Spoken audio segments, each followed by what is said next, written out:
हमारा सनातन धर्म भारत का राष्ट्रीय धर्म है। हम सब अपने व्यक्तिगत स्वार्थों से ऊपर उठ करके अपने इस राष्ट्रीय धर्म के साथ जुड़ते हैं।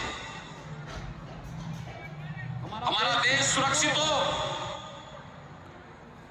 हमारे मान्य बिंदुओं की पुनर्स्थापना हो,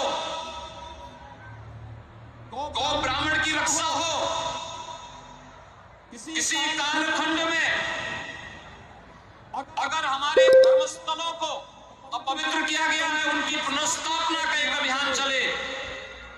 और इस अभियान का क्रम आज आप देख रहे होंगे। अयोध्या में 500 वर्षों के बाद प्रधानमंत्री मोदी जी के प्रयास से भगवान राम के भव्य मंदिर के निर्माण का कार्य आज पूरा होने जा रहा है। अस्सलामु अलैकुम सामीन, 5 रजबुल मुरज्जब है, 28 जनवरी है। खबर का उन्वान है सनातन धर्म ही हिंदुस्तान का कौमी धर्म है। ये आपने सुन ही लिया। ये वज़ीर आला योगी आदित्यनाथ का बयान है जो उन्होंने रियासत राजस्थान के जालौर इलाके में दिया है। हम इसको मिनवान बिला किसी तबसरे के पेश कर रहे हैं।